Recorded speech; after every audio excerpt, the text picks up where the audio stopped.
Everybody, please. Thank you very much. It's a great honor to be here, and thank you, Dan. I'm thrilled to be in the great state of Ohio. You were very good to me, but I've been very good to you. I've been very good to you. We've been good to each other. With the incredible men and women of Whirlpool, the largest washing machine factory anywhere in the world. Every day, 20,000 gleaming new machines rolling off that beautiful assembly line. I just got to see it. And every single one is proudly inscribed with that glorious phrase, made in the USA. Remember? Made in the USA. When I was campaigning, I said, let's go. Made in the USA. Put it on your machines. Put it on everything we make. I'm grateful to everyone at Whirlpool for welcoming us today, including Mark Bitzer. Thank you, Jim Kepler, and Sarah Bovum. Thank you very much. Sarah, where's Sarah? Thank you. Thank you very much, Sarah Bovum.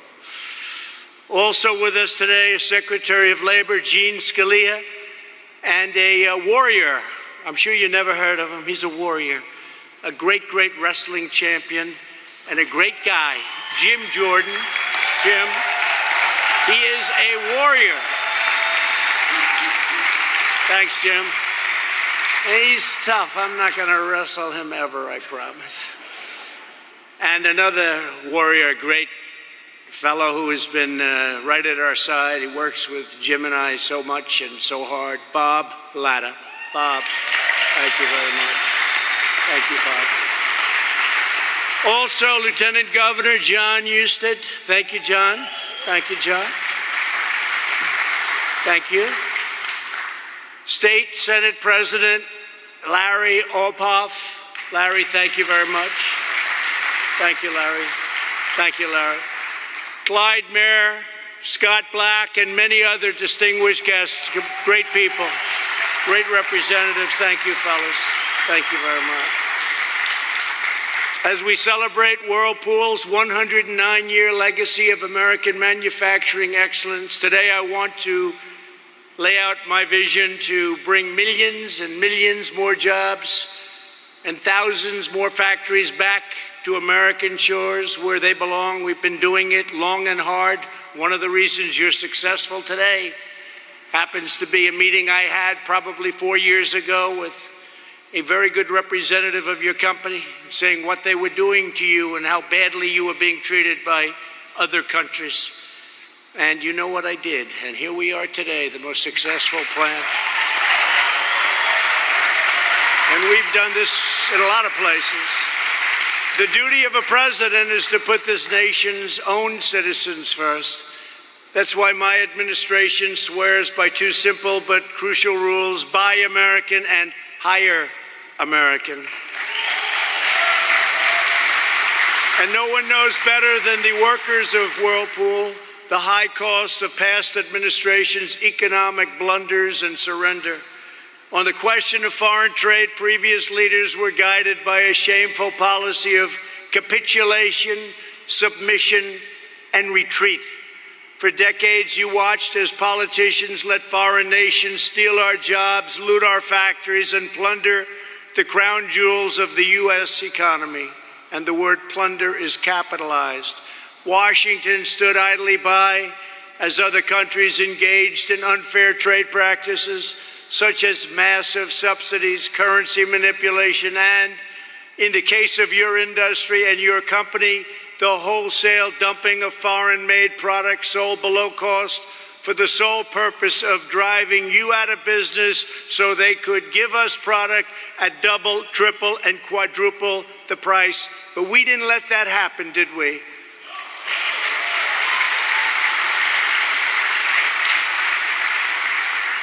For 8 years, Whirlpool begged the Obama-Biden administration, who did nothing to protect American workers from the flagrant dumping of foreign washers, dryers into America. But your cries for help fell on deaf ears. You didn't see any action. They didn't act. They didn't care, and they never will. For 8 long years under Obama-Biden administration, American factory workers received nothing but broken promises and brazen sellouts and lost jobs. The last administration tied America up in one globalist debacle after another. They catered to the special interests while allowing foreign nations to siphon off our wealth, our dignity, our dreams, our money. The suffering of our workers was met with nothing but cruel betrayal and callous indifference. In 2013, the U.S. International Trade Commission found your competitors from Korea and other countries guilty of dumping washers into the U.S. market and ordered them to pay anti-dumping duties as high as 79%. But rather than pay these very high tariffs, LG and Samsung relocated production to another country, a country called China. Have you ever heard of it? And the last administration did nothing as they kept on dumping washers into the U.S. market with impunity. The Obama-Biden administration was laughed at. They were a joke, and they were perfectly happy to let China win. Your jobs disappear and your factory to close. And you know what it was like. I came through today and everybody was out there, tremendous crowds, waving and cheering. I said, I must have done it right, because you had people that were really something. Because 4 or 5 years ago, this place was a disaster. In 2017, Whirlpool won relief from the ITC once again. Once more, your foreign competitors moved their factories to prevent a level playing field and to avoid liability, shifting production to Thailand and to Vietnam. Thailand and Vietnam, two places that I like their leaders very much. They're very nice to us. Do they take advantage of the United States? But not so much anymore. But this time there was one big difference. Instead of an administration that sold out American workers and sold your company out and couldn't have cared less for you, you finally had a president who stood up for the American worker.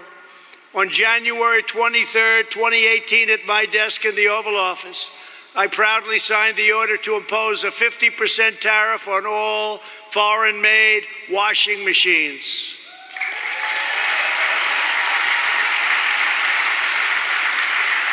As a result, Whirlpool's 9 factories across the United States were soon thriving like never before, investing in new products, new infrastructure, and hundreds of new American jobs. And I just took a tour, and I actually wanted a couple of those machines for myself, but I just didn't know it was going to be appropriate to ask. But they are beautiful. That includes thousands of new jobs across the Ohio supply chain, from right here in Clyde to Findlay, Ottawa, Greenville, and Marion. All over. Your company became a shining example. From really a company that was down and out, it became a shining example of what tough trade policies and smart tariffs can bring to jobs and prosperity, to communities like this one all over Ohio, Michigan, Wisconsin, Pennsylvania, and plenty of other states. They're all doing well. They were doing great. Then the plague came in, and now they're doing great again. We closed it up. We saved millions of lives, but now we're opening, and it looks like I was right about the V, because you're seeing the kind of numbers that are coming in, and they're coming in strong. They're coming in strong. Should have never happened. Should have never happened. China should have never let it happen. In defending your jobs here at Whirlpool, I was doing exactly what I promised in June 2016. As a candidate for president, I stood before an audience of hardworking patriots at a metals processing facility outside of Pittsburgh, Pennsylvania, to outline my plan for a new America First trade policy. And it was even a better job than I told you. I'm one politician that says, I'm going to do this, and then we do better. We produced more than I promised. And by the way, the wall is being built. It's going to be finished very soon.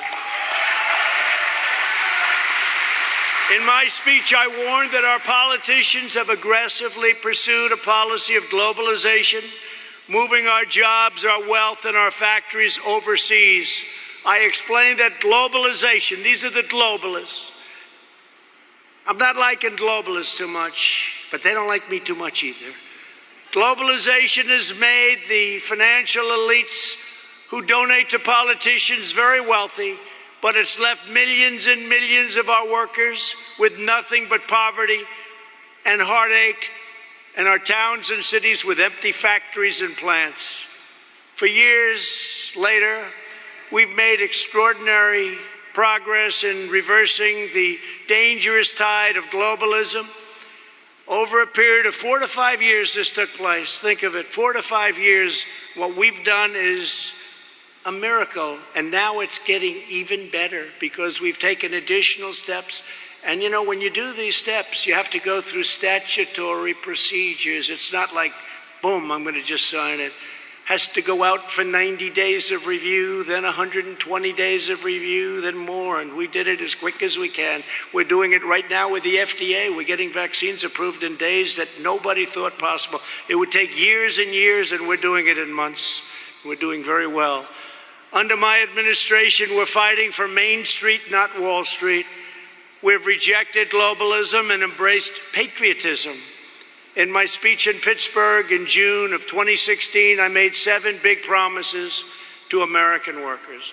Many politicians before me promised change on the campaign trail, only to back down in the face of corporate and international pressure. Like Jerusalem, they all promised Jerusalem, didn't they? For years and years, I did it. They didn't do it. They didn't do it. I did it. Moved the embassy to Jerusalem, making Jerusalem the capital of Israel. They all talked about it. They talked and talked and talked, and then they got into office and they didn't do it. And I understand why. The pressure was enormous on me too. I just didn't take the phone calls. That's true. Leaders would call up from other countries. I say, I know what they're calling about. I'll call them back in a few days. Then I just signed all the papers, got it done, and then I called them back. They said, I was calling about Israel and Jerusalem, but you've already done it. I said, that's right. And they said, oh, okay. I said, hey, I wish you got me a little bit earlier. But I didn't back down from my promises, and I've kept every single one. First, I promised to withdraw the United States from the last administration's disastrous assault on U.S. workers. The Trans-Pacific Partnership would have been a disaster. Would have been a disaster, especially for the automobile industry. It would have put it out of business. My first week in office, I kept that promise and canceled that job-killing catastrophe. Second, I pledged to appoint the toughest and smartest trade negotiators to defend American jobs, and I did with Bob Lighthizer and all of his people. They've been fantastic. Third, I said I would use every legal tool at my disposal to fight back against unfair trade, and I did, and I found some that nobody even knew about. Some of them were very old. They had a lot of dust on them, hadn't been used for decades and decades, but I found them. Things you could never get past today. Fourth, I promised to label China a currency manipulator, and I did. Fifth, I said we would bring trade cases against China to crack down on its economic aggression. Sixth, I committed to impose tariffs on goods to protect American jobs and stop China and many other countries' abuses under Section 232 of the Trade Expansion Act of 1962 and Section 301 of the Trade Act of 1974. As your president, I have kept every single one of these pledges to the American people and to the American worker without exception. Every one has been done.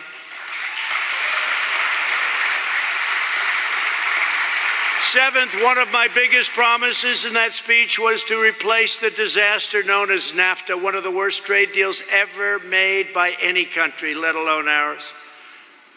Ohio lost almost 40% of its manufacturing jobs after NAFTA was signed. Half of all of the automaking jobs across the state were wiped out. Earlier this year, I finally ended the NAFTA nightmare and signed the brand new USMCA agreement. That's United States and Mexico and Canada. And all of those bad things that you had to suffer with, you're not suffering anymore, because now people and companies have an incentive to stay. They're not going to be leaving so fast. That was the biggest point I made. I want to make sure that these companies aren't leaving and the managers walk up and they say, I'm sorry, our company's leaving, going to Mexico or Canada, but going primarily in that case to Mexico. Canada takes advantage of us with dairy, unbelievable advantage, but not anymore. But Mexico took a lot of jobs. And I said, I don't want companies moving, and if they do move, remember, you've heard it, if they do move, when they make that product, they got to pay a big price to sell it back into our country. So they have no more incentive to move. The USMCA contains powerful new protections for American manufacturers, automakers, farmers, dairy producers, and workers all across Ohio and all of our states. Those were key promises I made to American workers in 2016. I kept every single one of them. The fake news media back there, they hate to report this. They hate it.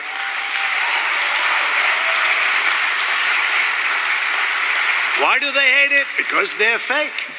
Today, to define our path forward, I'm making our incredible workers 6 more promises that I will keep over the next 4 years, and I'm very proud to make them at your plant and in the state of Ohio. First and foremost, we will defeat the China virus. We're working very, very hard. We call it the China virus. We call it the invisible enemy. We call it many different names. It's got many different names, but it's bad, and we've made tremendous strides. We're attacking the virus from every angle, and through this aggressive strategy, we will win the war, and it will happen sooner than people think. We're developing a bounty of therapies such as remdesivir, dexamethasone, antibody treatments. The antibody treatments are really working out well, really well, and many more that have allowed us to reduce mortality by 85% since April. Under Operation Warp Speed, 2 vaccines are already in the final stage of clinical trials, and we'll have a vaccine very soon, I hope long before the end of the year. We've dramatically increased our domestic production of personal protective equipment, such as N95 respirators, gowns, and gloves. We've got factories now all over the United States making these products. And we've developed the most advanced testing system on earth to produce our most, and this is what we have to do. We have to produce not only cleanliness and perfection in every way, but we have to protect our most vulnerable citizens against this horrible virus. And that's, generally speaking, the elderly, especially the elderly with problems of the heart, problems with the heart, and diabetes in particular. Those two are a basic disaster. Our strategy shelters those at highest risk while allowing those at lower risk to get safely back to work and to school. Instead of a never-ending blanket lockdown causing severe long-term public health consequences, we've targeted and looked at data-driven approaches, and that's what we're doing. Again, when you close down, and we had to do it initially because it came and hit us big, hard, and nobody knew what it was, and we saved millions of lives. But today, you just pinpoint it. We know what to do, and we know who to protect. As an example, very young children are incredibly powerful.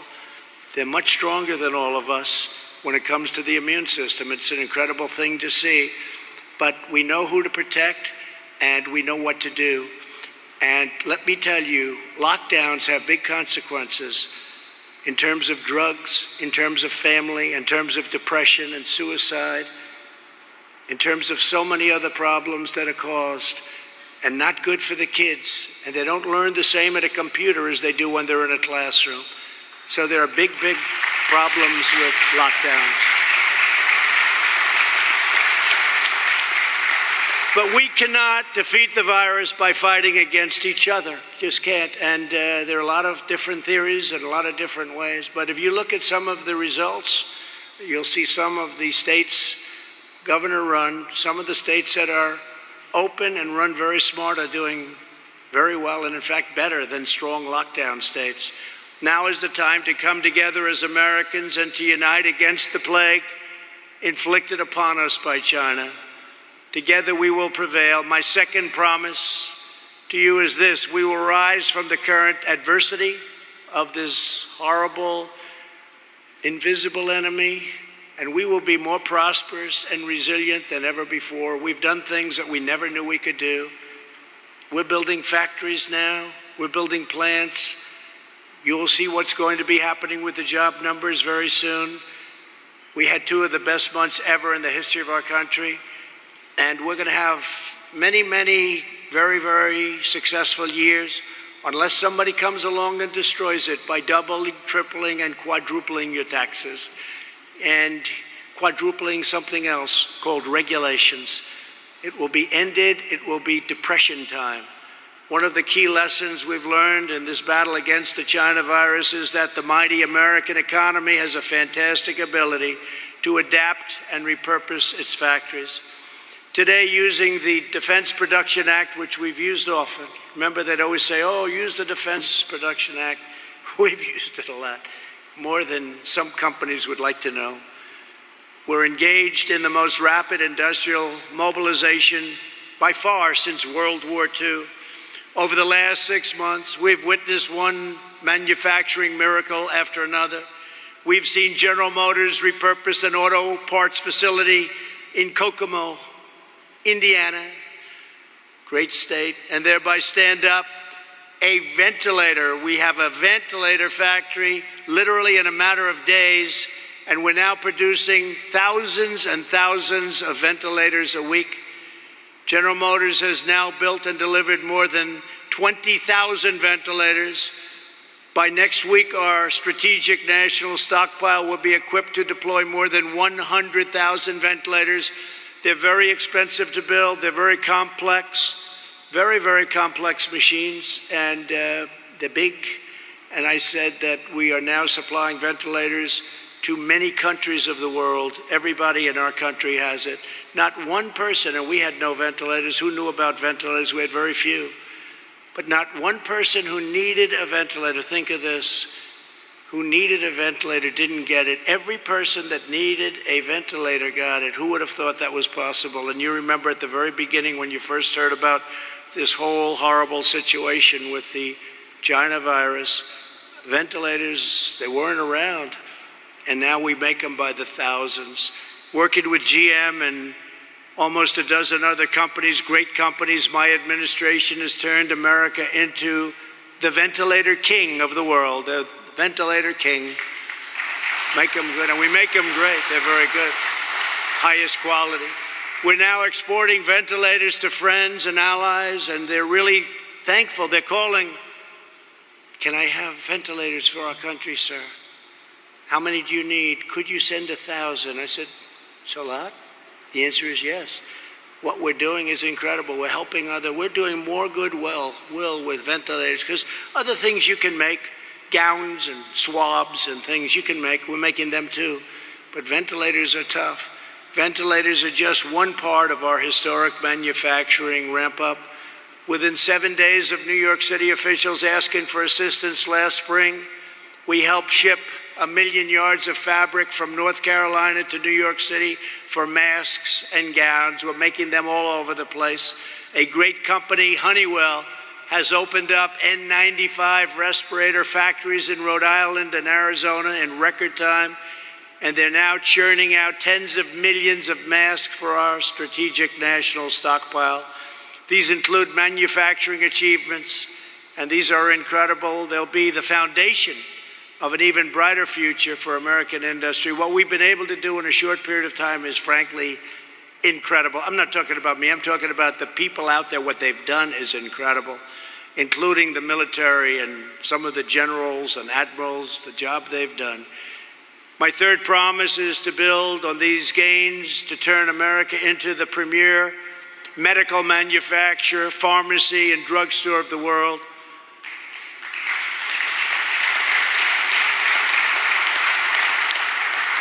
As we've seen in this pandemic, the United States must produce essential equipment, supplies, and pharmaceuticals for ourselves.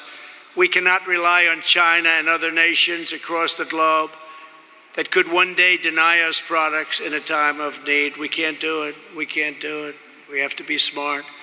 And speaking of pharmaceuticals, we instituted 4 moves, rebates, favored nations, and other things, buying from other nations where they have the product, the same exact pill, identical, made in the same factory, for a fraction, just a small fraction of the cost. We buy from other countries as opposed to buying through this ridiculous quagmire of political scam that we've been going through for many years. And what I've done in terms of favored nations, if, as an example, Germany has a pill for 10 cents and we have a bill for $2, we institute favored nations on the drug company, we get the pill for the same amount as the lowest pill anywhere in the world. Anywhere in the world. And that could drop your price of pharmaceuticals, of drugs, prescription drugs, could drop your price 50, 60, 70%, maybe more than that. This is something, now I have to tell you, I have never seen so many bad commercials about me as in the last 3 days since I did this. So will you remember that when you see this horrible commercial that I'm a socialist? I was called a socialist for the first time in my entire life. Actually, what I am doing is I'm using socialist countries who are buying our product for far less than we're allowed to. I'm saying, well, if you're going to sell it to this country, might be socialist, for a lower price, so we're going to get that same price. So, you know, but I have been called everything in the book. And I said the other day, whenever you see a drug company advertising that Donald Trump's a bad guy, remember your drug prices must be coming down very big. Very big. So please remember that. Please remember that, because I don't want to get all those negative votes and then Biden wins and first month he'll say, I dropped drug prices 78%, and he won't even know what the hell he's saying. I don't want to be watching that from some beautiful resort someplace in the world. I could have, I had such a beautiful life before I did this, but that's okay, because we're doing a great job. And it makes me very happy to see people being properly represented for a change.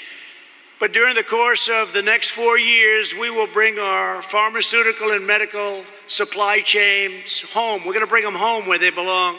And we'll end reliance on China, just like we did with the washers and dryers, just like we did with many other things.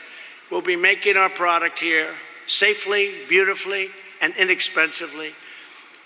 We're reasserting American economic independence, and I've been doing that from the first day I came into office. To this end, a short time ago, I signed a new executive order to ensure that when it comes to essential medicines, we buy American. The executive order will require that U.S. government agencies purchase all essential medicines that we need from American sources. The executive order will also sweep away unnecessary regulatory barriers to domestic pharmaceutical production and support advanced manufacturing processes that will keep our drug prices low and allow American companies to compete on the world stage. We'll be able to compete on the world stage, but we're now going to have the lowest prices as opposed to by far the highest prices. I have people that I know that go to Canada. They go to Canada to buy drugs, to buy prescription drugs. They go there because the price is so much lower than the United States. And yet it's made by the same company, often in the same plant. It's a disgrace. And the politicians allowed this to happen for many, many decades. You have people called middlemen. I don't know who the middlemen are. I don't know. They never say middle women, so they're politically not correct. But I've heard the term middlemen for a long time. They are so wealthy They are so wealthy, nobody has any idea who the hell they are, what they do. They make more money than the drug companies. You know, in all fairness, at least the drug companies have to produce a product, and it has to be a good product. But the middlemen, well, the rebate that I'm doing cuts out the middlemen and it reduces costs, and the money goes back to the people purchasing the drugs. So I have a lot of enemies out there. This may be the last time you'll see me for a while. A lot of very, very rich enemies, but they are not happy with what I'm doing. But I figure we have one chance to do it, and no other president's going to do what I do. No other president would do a favored nations, a rebate, a buy from other nations at much less cost. Nobody. And there are a lot of unhappy people, and they're very rich people, and they're very unhappy. Here's my fourth promise to American workers.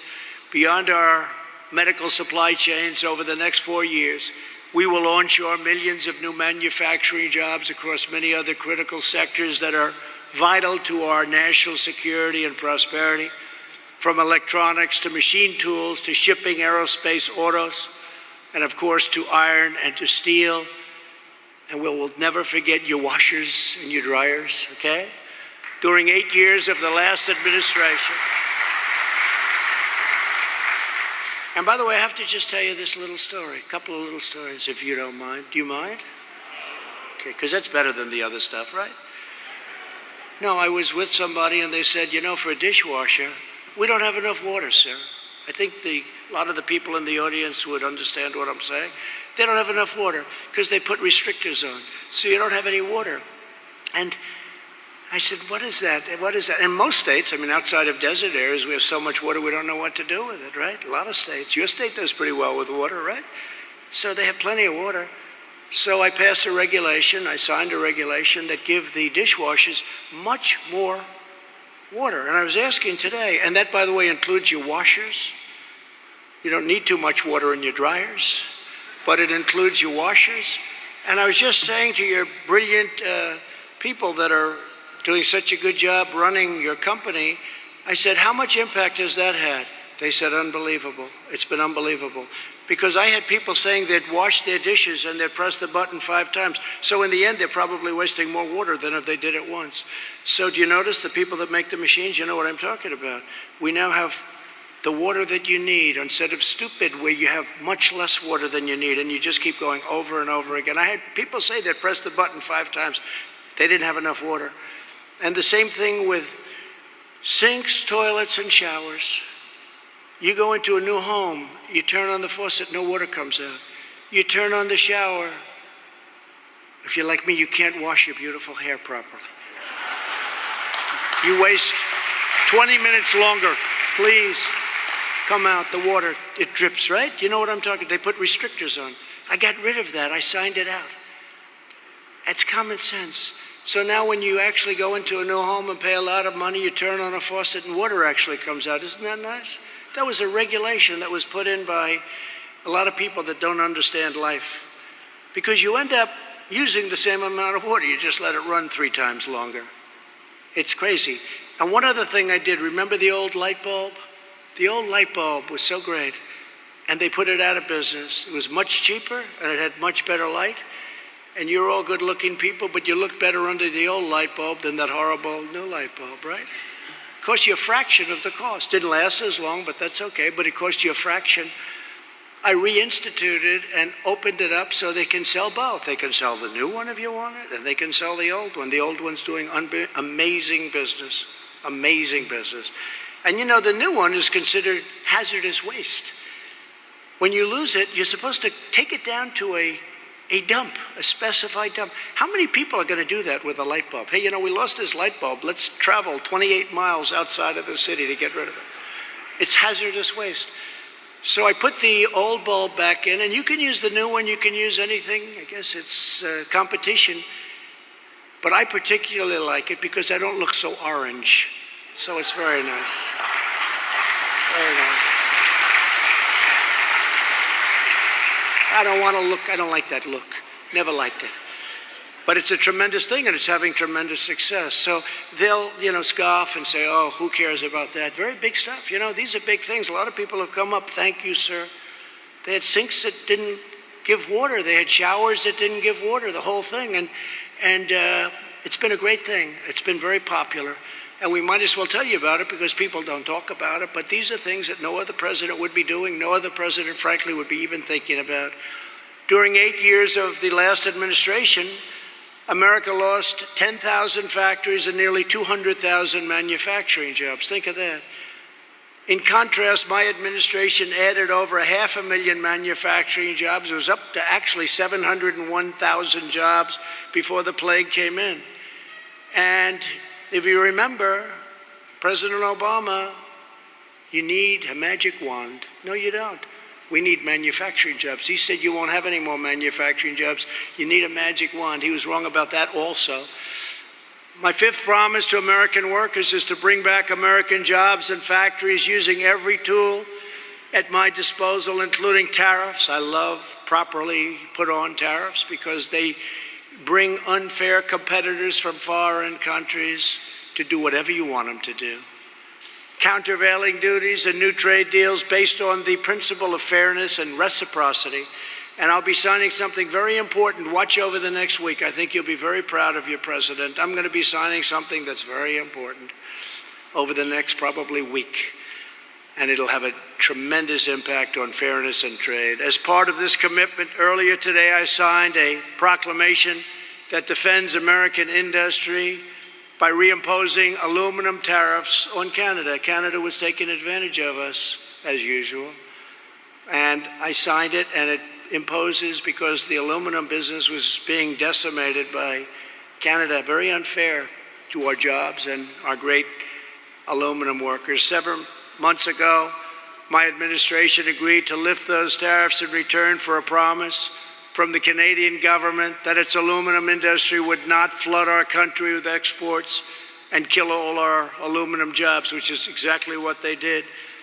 Canadian aluminum producers have broken that commitment, and the U.S. Trade Representative Robert Lighthizer has advised me that this step to reimpose tariffs is absolutely necessary to defend our aluminum industry.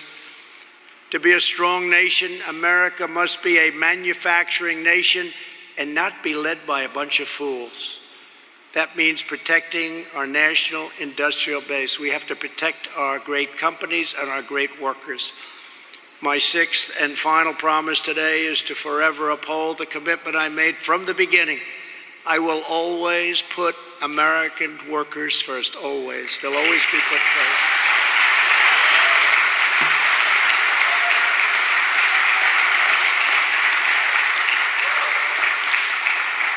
And I don't know if you're union or non-union, it doesn't matter to me. But I did one hell of a good job for the unions. You know, all the union heads are against me, but all the workers are for me, so something's right. The workers are for me. Usually the union heads, they're wined and dined in Washington pretty good by the Democrats. As part of this commitment, on Monday I signed an executive order to prevent government agencies like the Tennessee Valley Authority from replacing American workers with cheap foreign labor. There's a very big utility run by a man that gets $8 million a year. Would anybody in this room like that job? $8 million? $8 million a year, right? Highest paid. He really doesn't work for me. I wouldn't pay $8 million. If you paid him, the president gets $450,000. I give up my salary. Nobody ever says that. I might as well every once in a while say it. I believe I'm the only president to do that. And I'm saying that's not too smart. But the Tennessee Valley Authority pays $8 million a year to the head. And after the authority laid off 20% of its American technology workforce and forced them to train their foreign replacements this week, I told the chairman of the board, "You're fired."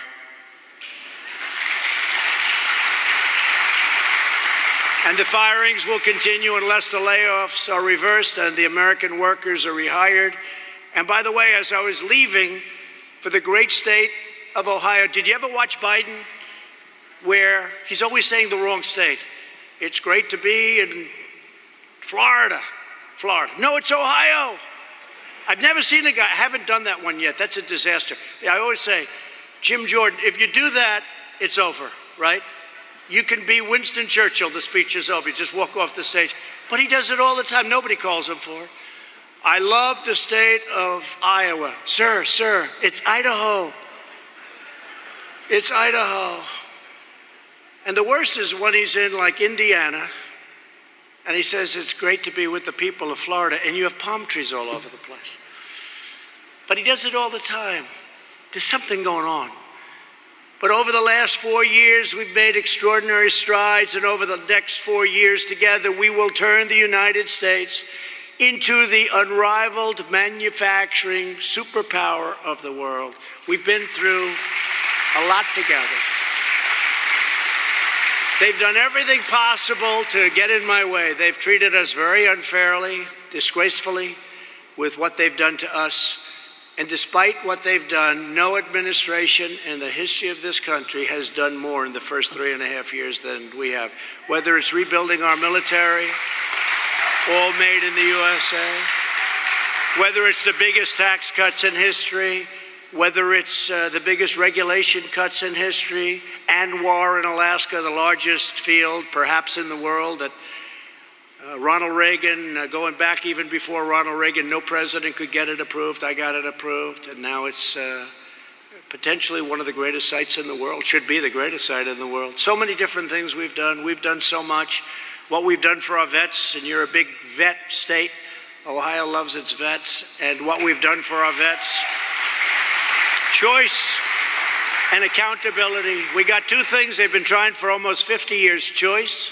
Veterans' choice, how about that? We got that for you.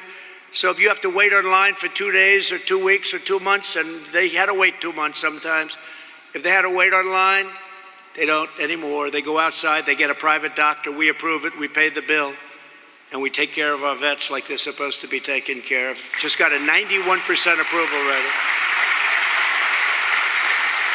VA just got a 91% approval rating, highest ever, the highest it's ever had. And accountability, we have people that were so scornful. They had hatred for our vets. They were treating our vets badly. Our vets have to be treated great. But you couldn't fire them. They could be sadistic, they could be thieves, they could be anything. You couldn't fire them because of civil service unions, etc. You know. Couldn't fire them. And I got the accountability, VA accountability. Now you look at them, they don't do a good job for our vets. You say, Jim, you're fired. Boom, get out. That's the story. We actually terminated over 8,000 people that were not treating our vets well, and they were there for a long time. That sounds a little bit cold, but the truth is they got to treat our vets well, right? So they have to do it. But we got accountability and we got VA choice. But to achieve the vision that we've been talking about for so long, we must finish the job and drain the Washington swamp once and for all, and we're doing it. For years, left-wing politicians smiled and looked at American workers right in the eye and took advantage of them and lied to them. They took your endorsements, they took your money, and they took your votes, and they did nothing. Then they turned around and inflicted one corrupt betrayal of the American middle class after another, whether it was NAFTA, TPP, the horrible Korea deal, the ridiculous Paris Climate Accord. How's it working out for Paris? Not so good. And China's entry into the World Trade Organization, which is probably the worst of all the deals, if you want to know the truth. That was where China signed that, and they went up like a rocket ship. And they violated the rules like nobody's ever violated them before. In fact, they're considered a developing nation. And because they're a developing nation, they have advantages. Well, we didn't accept that. But for years, they accepted that. And by the way, Joe Biden supported every single one of those horrible, disastrous sellouts. Under this administration, those days have been over, and we're not going back. We're respected again as a country. You know, we're respected again. You may not feel it, although I think you do. You may not see it. You don't read about it from the fake news, but this country is respected again. We don't let people take advantage of us, including our allies, who took tremendous advantage of us. Tremendous. Our allies took tremendous advantage of us, both militarily, where they don't pay their bills. We protect them. They don't pay. Like Germany, we're reducing the force. They don't pay. They're delinquent. I say it all the time. They're delinquent. They got to pay. You know, we protect Germany from Russia, And yet, Germany's paying billions of dollars a year, billions and billions to Russia for energy. So I say, what's that all about? So we protect, and they pay money, and we protect. So we don't stand for things like that, but we have many other things. I could stand up here all day long and tell you things that you wouldn't even believe. To fully restore American prosperity, we must stop the radical left-wing movement that would destroy our country. They want to impose $3 trillion of new taxes on American families. They want to ban fracking, which will demolish your state. It will demolish Ohio oil and gas jobs. They want to rejoin the disastrous Paris Climate Accord, where you'll pay billions and billions of dollars for the privilege of getting ripped off by other countries and inflict a socialist takeover of the U.S. economy known as the horrendous Green New Deal. Was conceived by a young woman, AOC +3, I say. AOC, that's a real beauty, isn't it? She knows as much about the environment. Do we have any young children here? As that young child over there, I think he knows more. And she certainly knows nothing about the economy. And if they ever had their chance, you would find that out, and it wouldn't take very long. You know, Venezuela was a very wealthy country 20 years ago, one of the wealthiest. Per capita, one of the wealthiest. Tremendous oil reserves, everything. Now they don't have food, they don't have water, they don't have medicine, they don't have anything. Same thing could happen, same or similar ideology. They also want to throw open American borders, give free taxpayer-funded health care to illegal aliens, defund police, abolish ICE, abolish borders, no more borders, and abolish basically the American dream. This is Joe Biden. And does anybody really think he's strong enough to stand up to these ruthless, vicious people? You look at Portland, you look at what's going on in Seattle. These are the people that you're dealing with. If I didn't send in the troops, if I didn't send in the great people from Homeland Security, you'd have courthouses and post offices and everything else burned down, blown up. And we may send in something else because, you know what, they've been rioting now for 70 days and the mayor thinks it's just wonderful and the governor has no idea what she's doing. I've never seen people like this. Remember in Seattle, where they took over a big chunk of the city, Seattle, and the mayor said, it's going to be a summer of love. And I said, she's just kidding, right? Isn't she? She wasn't kidding. But we were all set to send in the troops, send in the people that we were going to send in. And what happened is amazing. We told them, and all of a sudden the police went out and they cleaned it up.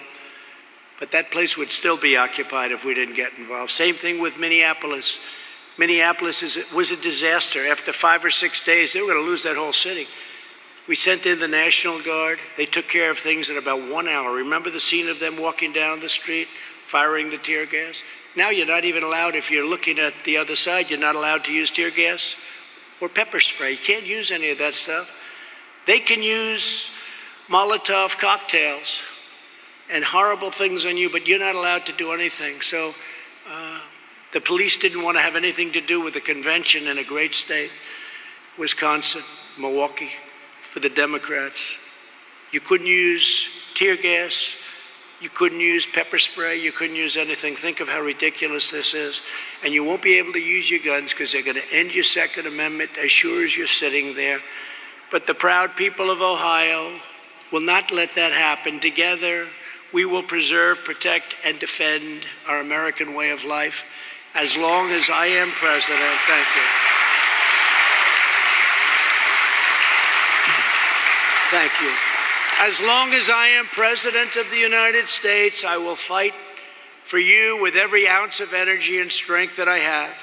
I will be your voice. I will defend your jobs. I will stand up to the foreign trade cheaters and violators that hate our country. I will never let you down. I will have your back 100%. For more than a century, the workers of this company have continued the proud tradition of American greatness embodied by your legendary founder, Lou Upton. It's a heritage grounded in the values of hard work and determination, innovation and excellence, faith and family. loyalty, and patriotism passed down from one generation to the next. You have an incredible heritage. These are the values that have defined this company and defined our country from the very beginning. And they are the values that will define our future, that will ensure our success, and that will allow America to thrive and win for many generations to come.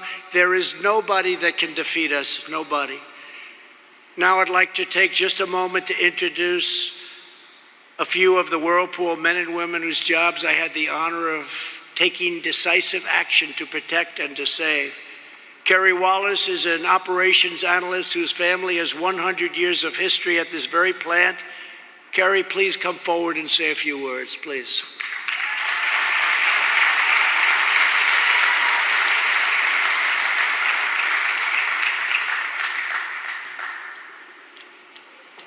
Thank you, Kerry. Good afternoon.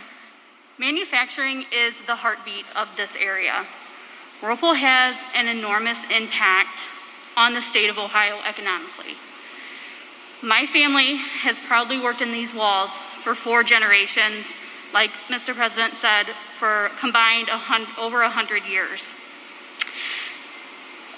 I had the opportunity to get some advice from my mother, advice that was passed down from my grandfather, which I was actually just able to pass down to my nephew. There is not another company that would provide financial security and career opportunities in this area like Whirlpool. It's true, the opportunities here are endless for us. Whirlpool has rewarded me with a completely new family also. I work with 3,500 proud individuals. Together we build American-made quality products here in Clyde. We bleed Whirlpool blue. I'm grateful for the support that we received in 2018 from the President. That support gives us the ability to compete and deliver in the marketplace now and for many generations to come. Thank you. Thank you, Karen. Wow. Great job. Marco Ontiveros is a first-generation American who started at this plant to support his family 17 years ago. Marco rose through leadership to become a production lead. Marco, please come up and say a few words, please.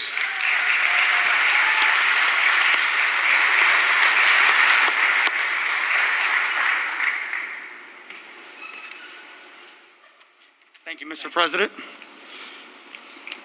As the President said, I started here about 16, going on 17 years. I was fresh out of high school, had no idea what I wanted to do with my life, but I knew I had 2 young children that I had to support, and I had to support fast. I'm honored to say that I found that here at Whirlpool within these 4 walls. I have been able to not only provide, but continue to develop myself into a career path that I never would have dreamed of when I was 18 years old coming out of there. As Ms. Wallace stated, I too am very grateful for the tariffs that were put against our foreign competitors in 2018 to take that instability away from our everyday lives and provide a longevity of stability and support for these American jobs here in these 4 walls. As our President said, I am a first generation from an immigrant family. My father was an immigrant.